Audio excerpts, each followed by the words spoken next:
3 True Creepy Barbie Horror Stories, Scary Tales. Story 1, Barbie's Labyrinth of Madness. While watching TV with my friend Nellie, Fiona excitedly pointed at the screen, which was displaying a dancing Barbie doll, grooving to the famous "I'm a Barbie Girl" song. Nellie's face lit up as she watched the creepy doll, which prompted her to grab my phone and dial the number flashing on the Barbie hotline advertisement. She eagerly made the call, gushing with excitement as she provided her address for the free doll. I couldn't hide my unease, as I disliked Barbie dolls and felt a strange sense of foreboding. The next day at school, Nellie proudly carried the Barbie doll with her, flaunting it to everyone. It struck me as odd that no one, neither teachers nor students, found it unusual for a 16-year-old to parade a Barbie doll around. It became increasingly irritating as Nellie continued to sing and dance with the doll. As we walked home, I couldn't help but hatch a plan to rid Nellie of the doll. When I spotted an overpass, I saw my chance. Snatching the doll from her, I intended to toss it into the river below. However, what transpired next was beyond my expectations. Nellie climbed the bridge's edge and plunged into the water, forcing me to realize the gravity of the situation. The next thing I knew, I woke up in a white room, tied to a chair, surrounded by medical personnel. It seemed I had been transported to a mental health facility, and they mentioned an imaginary friend named Nellie. The doctor revealed that I had suffered memory loss and was trapped in my own twisted reality. The Barbie doll had triggered these events, and I was now a prisoner of my own mind. Inside the sterile white room of the mental health facility, I found myself tied to a chair, surrounded by medical personnel. My disoriented mind struggled to grasp the reality of the situation. The doctor, with a look of genuine concern, addressed my parents, who were clearly distressed. "I'm afraid she's not well," the doctor began. "We have reason to believe that Fiona has created an imaginary friend named Nellie. She's been experiencing severe memory loss and delusions." My parents exchanged worried glances as the doctor continued. "Fiona seems to be trapped in a complex web of her own making. It appears that she developed this alternate persona as a coping mechanism. The Barbie doll, which she threw into the river, triggered all of this." I strained to make sense of what I was hearing. My mind raced as I recalled the events that had led to this surreal situation. The doctor held up the same Barbie doll, the one I had tried to dispose of, as if it were evidence of my descent into madness. "What the hell? How did that doll get here?" I stammered, struggling against my restraints. My parents, looking both concerned and confused, tried to soothe me. "Fiona, we don't know how it got here, but you have to understand that Nellie is not real," my mother said gently. "But she was there, and I saw her jump into the river," I protested, my voice trembling with frustration. The doctor exchanged a knowing look with the nurses, as if this were a familiar part of my delusion. He then produced a mirror and held it up to my face. I gasped in horror at the reflection that stared back at me, a haggard, elderly version of myself, with white hair, a bald spot, and aged features. What is this?" I whispered, my voice barely audible. The doctor spoke softly. "This is the image you have created in your mind, Fiona. You believe you are 16, but your own reflection tells a different story. This is the result of your deep-seated guilt and the complex psychological trauma you've endured." My mind reeled from the shock of the revelation. Tears welled up in my eyes as I began to accept the truth that Nellie, the Barbie doll, and the bizarre events had all been products of my fractured psyche. "We'll do our best to help you, Fiona," the doctor reassured me, "but it won't be easy. You've constructed an elaborate fantasy world around you, and breaking free from it will take time and effort." As the days turned into weeks and the therapy sessions began, I struggled to reconcile my distorted perception of reality with the world around me. The Barbie doll, once a symbol of terror, now became a tool for my therapy, a tangible connection to the delusions I had created. In the end, it was a long and challenging journey to rebuild my shattered sense of self, But with the support of my family and the dedicated professionals at the facility, I slowly began to confront my guilt, the trauma of losing my sister Daisy, and the elaborate imaginary world I had constructed around me. And so, as I worked toward healing and re-establishing my connection to reality, the haunting refrain of "I'm a Barbie girl in a Barbie world" served as a reminder of the dark depths of the mind and the power of the human psyche to create its own realities, however unsettling they may be. Story 2. The Haunting of Barbie's Melody. Why can't you act more like a girl, Tia? My younger sister Ruthie complained as we headed to the Barbie movie. I grudgingly agreed to go with her. Despite my dislike for Barbie dolls, Ruthie insisted, and I found myself reluctantly joining her and her friends at the movie theater. Inside the theater, the sight of pink-clad women and girls overwhelmed me. Ruthie and her friends were enthralled by the Barbie movie, but I couldn't wait to leave. After 20 minutes, I fell asleep. I was awakened by loud chewing noises, and when I turned, I saw the same strange woman from the theater sitting beside me, munching on popcorn. She engaged me in a bizarre conversation about Barbie, and when I snapped at her to be quiet, she asked me about my thoughts on death. Terrified, I shouted at her, and she left. That night, I found the same woman outside my sister's window, holding a dying rat. She disappeared into the darkness, leaving us shaken. The next morning, we received a chilling note that read, "Not your Barbie girl. I'm living in my own world." The encounter with the strange woman haunted me. The eerie encounter with the strange woman left me deeply unsettled. I couldn't shake the feeling that something was terribly wrong, and I had a lingering sense of dread that I couldn't ignore. Days turned into weeks, but the memory of that fateful night continued to haunt me. I couldn't escape the image of the woman's eyes glowing in the darkness of the movie hall, her voice dripping with an unsettling fascination with death.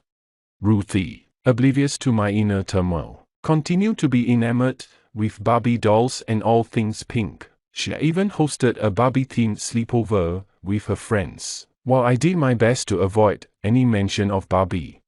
One evening, as I sat in my room, unable to shake the feeling that the strange woman might return, I received a chilling message on my phone. It was a text from an unknown number, and it simply read, "Barbie will come for you."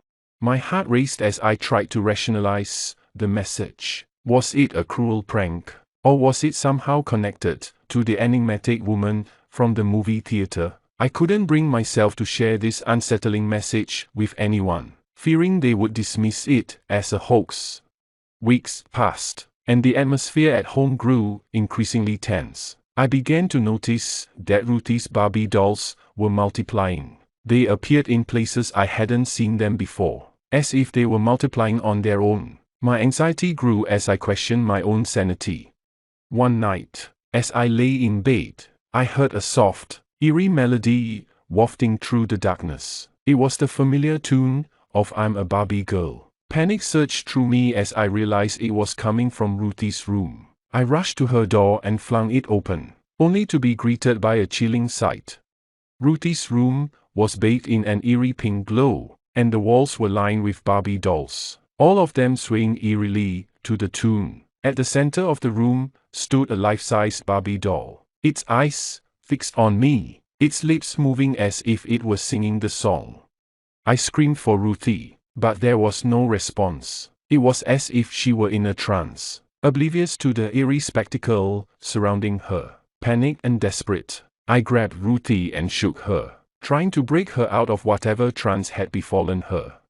The life-sized Barbie doll, now eerily silent, seemed to watch us with malevolent eyes. In a moment of sheer terror, I grabbed Ruthie's hand, pulled her out of the room, and slammed the door shut behind us.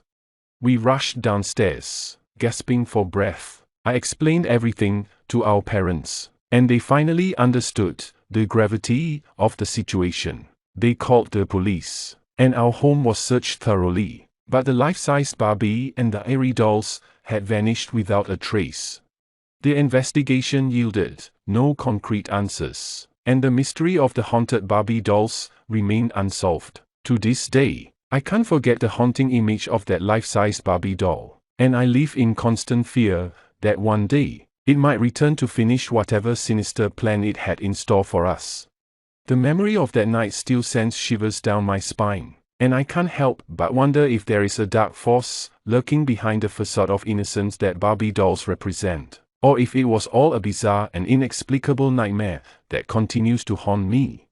Story 3: Lost in Barbie's Enchanted Woods. My sister Daisy and I decided to take a shortcut through the woods after the road was closed due to an accident. We stumbled upon a mysterious carnival-like area with a Barbie theme, hidden in the woods. Although Daisy was excited, I felt a sense of unease.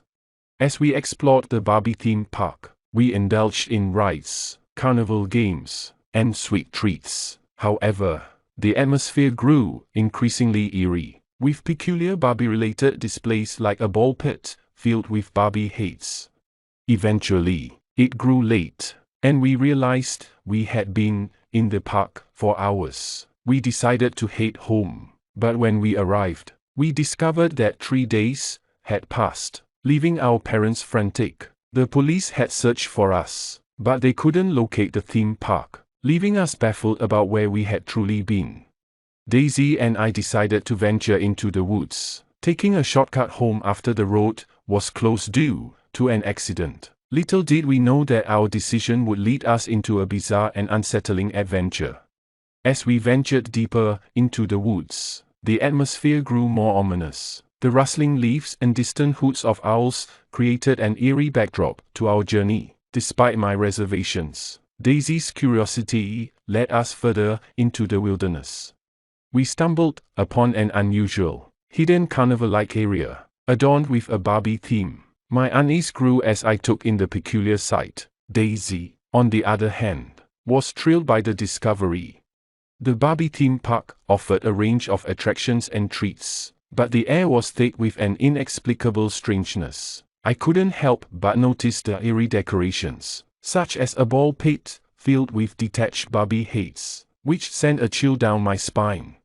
Hours passed as Daisy and I immersed ourselves in the unusual park. The realization that we had been away from home for much longer than we had intended began to dawn on us. We decided it was time to head back, but as we retraced our steps, the woods seemed unfamiliar, disorienting us. Panic set in as we realized we were truly lost. The dense trees seemed to close in around us, and the shadows grew more menacing. I tried to recall the path we had taken, but it was as if the woods themselves had shifted. In our frantic search for a way out, we stumbled upon the park again. Much to our confusion, it was as though the woods were conspiring to keep us within its enigmatic confines. Daisy and I exchanged worried glances, sensing that something was gravely amiss. Night fell, and the forest seemed to come alive with eerie noises and elusive movements. Our calls for help yielded no response, and the sense of isolation deepened. We huddled together, Daisy trembling with fear and myself struggling to hide my own growing apprehension.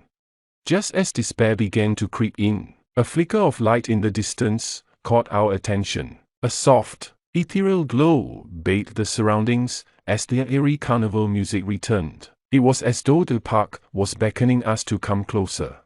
Despite our trepidation, we followed the mysterious glow, and it led us back to the Barbie theme park. The rides and attractions stood eerily silent, and the once vibrant atmosphere now exuded an unsettling stillness. We couldn't fathom how we had returned to the same place. Daisy clung to my arm, her eyes wide with fear. As we explored the desolate park, we realized that it was devoid of any signs of life. The sweet scent of cupcakes lingered in the air, but the stalls that had once offered them were empty. Daisy's voice quivered as she whispered, "Can we ever find our way home, Ariel?" I swallowed hard, trying to muster courage. "We have to keep trying, Daisy. We can't give up." We decided to retrace our steps once more, determined to break free from the inexplicable loop that had ensnared us. Hours passed as we navigated the dark, unforgiving woods, each step taking us further from the eerie Barbie theme park. Finally, after what felt like an eternity, We stumbled upon a familiar trail. Exhausted and emotionally drained, we followed it, hoping against hope that it would lead us home. As the first rays of dawn broke through the trees, we emerged from the woods, battered and disheveled, but filled with a profound sense of relief. We had escaped the eerie grasp of the mysterious Barbie theme park. Upon our return, our parents enveloped us in tearful hugs, their worry and fear now replaced by immense relief. We recounted our harrowing ordeal, but it remained a bewildering mystery. To this day, we can't explain the strange occurrences in the woods or the eerie park that defied logic and reason. The memory of that inexplicable journey through the woods and the enigmatic Barbie theme park will forever linger in our minds, a testament to the inexplicable mysteries that can be found in the most unsuspecting places.